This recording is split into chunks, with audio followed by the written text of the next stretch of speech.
नमस्कार साथियों, स्वागत है आप सभी का स्टडी IQ पीसीएस चैनल पर। मेरा नाम है अभिषेक और आज बिहार की खबर में हम बात करने वाले हैं महापर्व छठ के बारे में। छठ एक ऐसा पर्व है जो कि न ही सिर्फ बिहार के लोग, बिहार के बाहर भी और अंतर्राष्ट्रीय लेवल पे भी इसको अब मनाया जाने लग गया है। सारे देशों में जहां भी हमारे बिहारी साथी रहते हैं वहां पर इसको धूमधाम से मनाया जाता है।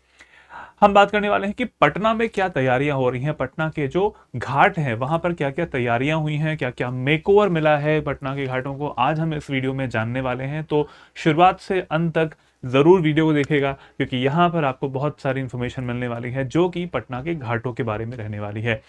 और यहाँ पर आपको एक और इन्फॉर्मेशन दूंगा मैं आपको बिल्कुल लास्ट में, जो कि एक क्वेश्चन के तौर पर रहेगा। क्वेश्चन का आंसर देना होगा आपको कमेंट बॉक्स में, देखेंगे किसका आंसर सही होता है। स्टार्ट करते हैं वीडियो को। न्यूज के कुछ आर्टिकल्स हैं यहाँ पर। छठ पूजा की तैयारी, पटना के 153 घाट और तालाबों पर अर्घ्य देंगी व्रती और प्रशासन ने 13.91 करोड़ रुपए खर्च कर रहा है और तैयारी पर। इट मींस बहुत ज्यादा अच्छा खासा खर्चा हो रहा है। 13.91 करोड़ रुपीस जो है वो खर्च होने वाले हैं और करीबन 153 घाटों पर और तालाब जितने भी बनाए गए हैं, पोखर जो भी बनाए जाते हैं, वहां पर अच्छी खासी व्यवस्था की जाने वाली है। अच्छा खासा खर्चा भी हो रहा है, अच्छे खासे जो व्यवस्था है वहां पर होने वाली है। सब कुछ जानेंगे इस वीडियो में। और पटना में सज रहे हैं गंगा के तट, मनमोहती 3 पक्के घाटों की सजावट। साथ में छठ को लेकर पटना में खास तैयारी है। रेलवे स्टेशनों पर 3 शिफ्ट में 30 मजिस्ट्रेट और पुलिस किए जाएंगे तैनात। तो एक तरीके से यहाँ पर व्यवस्था के तौर पर देखा जाए तो वो भी डेवलप किया जा रहा है और साथ में सुरक्षा की जो व्यवस्था है, भगदड़ ना मच जाए, इन सब की भी व्यवस्था आपको की जा रही है हर जगह पर जहां भी लोगों का आवागमन होने वाला है। हम जानते हैं कि छठ के पर्व पर चाहे दिवाली में लोग ना आए अपने घरों पर, लेकिन बिहार में आने वाले जो लोग हैं वो छठ में जरूर आते हैं। बिहार से बाहर जो लोग रहते हैं वो छठ में जरूर लौट के आते हैं। तो उनके लिए जो व्यवस्था है वो भी प्रॉपरली होने वाली है। ये एक फोटो है, ये एक घाट की फोटो है जहां पर पक्का घाट जो है वो बनाया गया है। पटना के घाट की ही फोटो है। यहाँ पर लाइटिंग की व्यवस्था भी करी गई है तो अच्छी खासी लाइट जो है वो आपको मिल पाने वाली है। अगर आप कभी विजिट करें घाट पर, पटना की ही घाट की फोटो है, घाट की फोटो है, तो आप देखेंगे कि यहाँ पर अच्छी खासी व्यवस्था यहाँ पर आपको देखने में मिलेगी। छठ पर्व एक ऐसा पर्व है जो कि हमारे बिहार के साथियों के लिए, बिहार के लोगों के लिए, परिवारों के लिए एक बहुत ही इम्पॉर्टेंट पर्व है, बहुत ही ज़रूरी पर्व है, बहुत ही एक इसकी वैल्यू जो है वो बहुत ज़्यादा है। और ऐसा नहीं है कि किसी एक ही जगह पर, किसी एक ही राज्य में ही इसको मनाया जाता है। बिहार से के अलावा हम जानते हैं कि यूपी में भी इसको बहुत अच्छे से मनाया जाता है। यूपी ईस्ट में तो बहुत अच्छे से मनाते ही हैं। हमने देखा है कि दिल्ली में भी जब भी यमुना रिवर की बात आती है तो यमुना रिवर की सफाई का जो अभियान है उस टाइम पर तेज़ रहता है, क्योंकि अभी इस टाइम पर जो वहाँ व्रत रखती हैं महिलाएं वो वहाँ पर जाती हैं अर्घ देने के लिए, और वहाँ पर अगर पानी साफ नहीं होता है तो फिर ये सब चीज़ें न्यूज़ में आती हैं। हम लेकिन बात करने वाले हैं इस पर्व के बारे में, क्या व्यवस्था करी गई है पटना में स्पेसिफिकली, कि वो है बिहार की राजधानी। और इस टाइम पर आप जानते हैं कि नवंबर में होने वाले हैं चुनाव। 6 नवंबर को चुनाव होने वाला है, पहले चरण का है होगा। तो एक तरीके से बिल्कुल सब चीज़ें बिल्कुल पास में ही है। अगर व्यवस्था में कहीं भी कुछ ना कुछ अगर चूक देखने को मिलती है तो इसका परिणाम हमें वोटों पर, यानी जो वोट किए जाने वाले हैं उस पर भी देखने को मिल सकता है। यस, ये एक लॉन्ग टर्म पार्ट है, लेकिन ऐसा हो सकता है। अगर कहीं पे व्यवस्था गड़बड़ होती है तो इसका इम्पैक्ट आसपास कुछ दिनों तक तो रहता ही है मन में। एक और न्यूज़ साथ में आई थी कि बूढ़ी गंडक रिवर जो है वो फ्लड वहां पर आ रखी है, और जो छठ के घाट होते हैं बूढ़ी गंडक रिवर के साथ में लगे हुए समस्तीपुर में, वो सबमर्ज हो चुके हैं, वो जलमग्न हो चुके हैं। तो ऐसा कुछ फोटोज आपको मिल रही हैं जो कि घाट की फोटो है, समस्तीपुर के घाट की फोटो ही है, और वो सबमर्ज हो चुका है बूढ़ी गंडक रिवर के फ्लडिंग होने की वजह से, बाढ़ग्रस्त होने की वजह से भी। एक और न्यूज का आर्टिकल है, छठ महापर्व को लेकर पटना के गंगा घाटों पर अस्थायी तालाब निर्माण किया जाने वाला है, श्रद्धालुओं के सुरक्षा की भी चिंता। मैंने आपसे जैसे सबसे पहले एक न्यूज का आर्टिकल था, वहां पर सिक्योरिटी पर्सनल की संख्या काफी बढ़ाई जाने वाली है। सुरक्षा के जो कड़े इंतजाम है वो भी किए जाएंगे, और साथ में यहाँ पर जो अस्थायी तालाब निर्माण है, ठीक है, इसके अलावा जो भी हमारी इस तरीके की व्यवस्था होती है जहाँ पर लोग अर्घ दे रहे होते हैं, महिलाएं अर्घ दे रही होती हैं, यहाँ के पूजा अर्चना कर रही होती हैं, तो उनके लिए भी प्रॉपर एक व्यवस्था रहे। क्योंकि भीड़ बहुत ज़्यादा रहती है, तो भीड़ में चीज़ों को संचालित रखना, चीज़ों को, बहुत ही एक टफ जॉब होती है, लेकिन यही तो प्रशासन का काम भी है, तो उन्हें ये तो करना ही पड़ेगा। आगे बढ़ते हैं, यहाँ पर देखते हैं कि छठ के लिए क्या व्यवस्था की गई है। तो श्रद्धालुओं द्वारा सूर्य को अर्घ्य देने की उत्कृष्ट व्यवस्था की जाएगी, ऐसा बोला है डीएम साहब ने।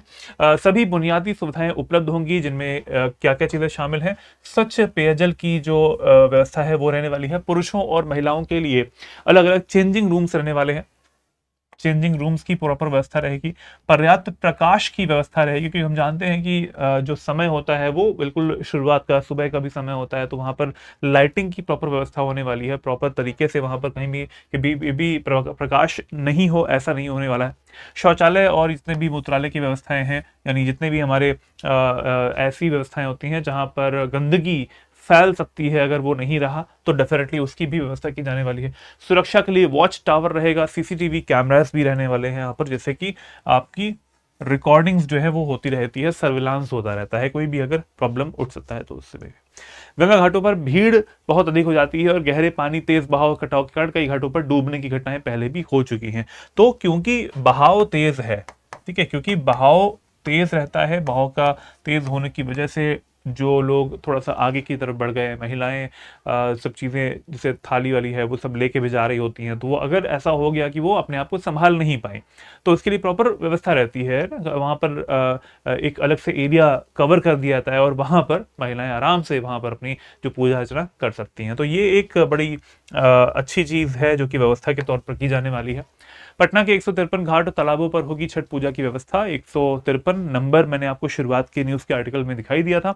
नगर निगम 13.91 करोड़ रुपए खर्च कर रहा है। सीधी बात है, पटना की बात कर रहे हैं तो घाटों की सफाई, रोशनी, सुरक्षा, बैरिकेडिंग, ये सारी चीजें मिलने वाली हैं व्यवस्था के तौर पर। अगला है यहाँ पर व्रतियों से लिया जाएगा फीडबैक भी, यानी जो व्रत करने वाली महिलाएं हैं, जो आने वाली हैं और जो पुरुष हैं, वो यहाँ पर आएंगे और देखेंगे कि व्यवस्था कैसी है, फीडबैक लिया जाने वाला है। इट मीन्स प्रोएक्टिवली यहाँ पर प्रशासन काम करने वाला है। सुधार के लिए मॉनिटरिंग टीम भी बनाई जाने वाली है। देखिए, ऐसा नहीं है कि सुधार होने की कोई संभावना रहती नहीं है, प्रशासन अपनी तरफ से पूरा काम करके देगा, करने की पूरी व्यवस्था उनकी रहती भी है। लेकिन अगर कहीं पर ऐसा है कि इम्प्रूवमेंट का कोई भी 1% बचा रहता है तो वो फीडबैक के तौर पर लिया जाएगा और वो जल्दी से जल्दी उसकी सुविधा जो है वो प्रोवाइड की भी जाने वाली है।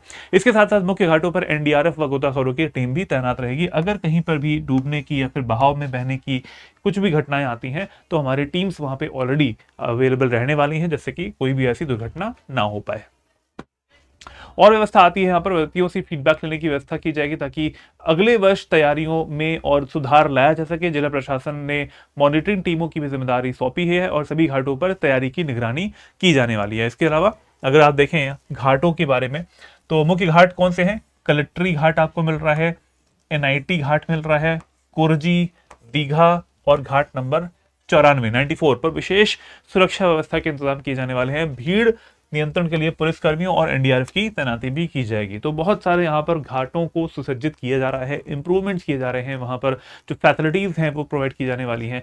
वो जितनी भी ऐसी चीज़ें हैं जहाँ पर अव्यवस्था फैल सकती है, उन चीज़ों को हम बहुत ही अच्छे तरीके से प्रशासन जो है वो सुरक्षा की भी इंतजाम कर रहा है और वो सारी चीज़ें प्रोवाइड भी की जाने वाली हैं। एक और चीज़ है वो ये है कि हॉट एयर बलून्स भी रहेंगे गाइड करने के लिए डिवोटीज को दीपोत्सव, गंगा आरती, मतलब जितना भी चीज़ें प्लान की जाने वाली हैं वो सब डिवोटीज के लिए हॉट एयर बलून्स भी किए जाने वाले हैं। यहाँ पर हम देखते हैं तो ये कुछ ऐसे चीज़ें हैं जिससे कि जो घाट वाला एरिया है वहाँ पर कहीं पे भी असमंजस की स्थिति नहीं आएगी। वहाँ पर अगर ऐसा होता है कि भीड़ भाड़ की व्यवस्था होती है, भीड़ भाड़ जो है वो बढ़ती चली जा रही है, तो वहाँ पर डिवोटीज को डायरेक्ट करने के लिए कि आप इधर से जा सकते हैं, है ना, दिशाएं देने के लिए इन हॉट एयर बलून्स का भी उपयोग किया जाने वाला है।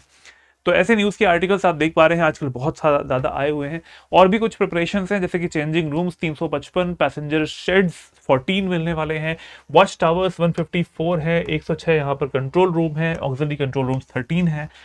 बहुत सारी अच्छी खासी व्यवस्था की जाने वाली है। आप लोग यहाँ पर, ये तो न्यूज़ के आर्टिकल्स हैं जिनको मैं प्रेजेंट कर रहा हूँ, आप लोग अगर पटना में हैं तो जाके खुद से देखें कि क्या क्या व्यवस्था होने वाली है और बताएं कमेंट बॉक्स में कि क्या पिछली बार जो छठ की व्यवस्था हुई थी क्या उससे इस बार इंप्रूवमेंट है, क्या पिछली बार लिए गए फीडबैक्स का यूज इस बार किया गया है, या फिर इस बार जो लिए जाने वाले फीडबैक्स हैं क्या वो वैसे ही एक खाना पूर्ति का है। आप लोग बताइएगा कमेंट बॉक्स में, देखते हैं कि कैसी व्यवस्था रहती है। और आप लोग जरूर देखें इस वीडियो को और बताएं आपका अपना जो ओपिनियन है उसको भी।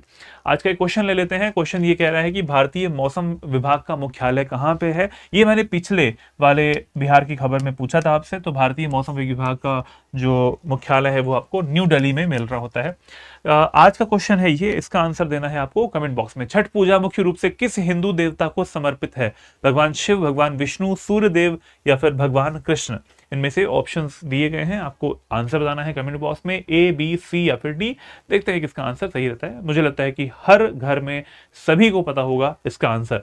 कमेंट बॉक्स में आंसर सभी लोग कीजिए और जरूर बताइए कि जो अव्यवस्था पिछली बार अगर देखने में मिली थी, क्या आप अभी अगर विजिट कर पा रहे हैं किसी घाट को तो आपने देखा है? वहां पे बताएं मुझे कमेंट बॉक्स में कि क्या व्यवस्था इंप्रूव हुई है। यहाँ पर सर्विलांस के लिए जो कैमरास लगाए गए हैं, क्या वो बस खाना पोड़ती हैं या फिर सच में काम हो रहा है? चलिए आज के लिए इस वीडियो में इतना ही। अगर आप स्टेट पीसीएस की तैयारी करना चाहते हैं 72nd बीपीएससी की, तो आपके लिए इससे अच्छा मौका नहीं मिलेगा। आज है 22 तारीख, 22 यानी 22 और आज तक ही सेल रहने वाली है। सेल कौन सी? दिवाली उत्सव सेल रहने वाली है, जिसमें कि आपको मिलेगा मैक्सिमम डिस्काउंट हमारे सारे कोर्सेज पर। मैं बात करूंगा फाउंडेशन कोर्स की। RM 12.0 फाउंडेशन का कोर्स है जो कि आपको प्री, मेंस और इंटरव्यू तीनों चीज की तैयारी करवाता है। दो तरीके के हमारे वेरिएंट्स हैं। एक वेरिएंट आता है गोल्ड वेरिएंट 2 साल की वैलिडिटी के साथ में, एक आता है 4 साल की वैलिडिटी के साथ में प्लैटिनम बैच। यहाँ पर एक बात ध्यान देने वाली है कि मेरा कोड अगर आप यूज करते हैं AKS लाइव तो आपको गोल्ड बैच मिल जाएगा 7999 में 7999। इतना डिस्काउंट आज तक कभी नहीं हुआ है गोल्ड बैच पे। प्लैटिनम बैच मिल जाएगा 14999 में। तो ये जो बैच है ये स्टार्ट होने वाला है कब से? 25 अक्टूबर, 25 अक्टूबर से बैच स्टार्ट हो रहा है। अभी अभी अगर आप आज ले लेते हैं 12 बजे से पहले पहले तो आपके लिए अच्छा रहेगा, क्योंकि डिस्काउंट जो है वो आज रात तक ही मिलने वाला है। कि लिंक कहां से मिलेगा? इस वीडियो के डिस्क्रिप्शन बॉक्स में आपको लिंक मिल जाएगा, वहां से जाएं वेबसाइट पर और जाके परचेज कर ले फटाफट जाके। और मेरे साथ जुड़ने के लिए आपको इस टेलीग्राम चैनल पर जुड़ना पड़ेगा। This is my Telegram channel और ये मेरा ईमेल आईडी है, यहाँ से आप मुझसे जुड़ सकते हैं। Learn and grow with Abhishek, this is my Telegram channel और ये है abhishek.singh@studiaq.com, ये मेरा ईमेल आईडी है, यहाँ से आप मुझसे जुड़ सकते हैं। बात कर ली हमने आज के टॉपिक की, छठ पूजा की, और आने वाला जो एक महापर्व है इसके लिए क्या व्यवस्था की जाने वाली है देखेंगे। वो तो कि कैसी व्यवस्था करता है प्रशासन, पटना के घाटों पर क्या व्यवस्था रहती है। लेकिन आप अगर अपनी तैयारी में 4 चांद लगाना चाहते हैं तो आरंभ बैच फाउंडेशन बैच का हिस्सा बने। 72nd बीपीएससी के लिए फाउंडेशन बैच है। AKS लाइव कोड का यूज जरूर कीजिएगा हमारे कोर्सेज के लिए। मैक्सिमम डिस्काउंट इसी से मिलेगा। आज के लिए इतना ही। जय हिंद, जय भारत।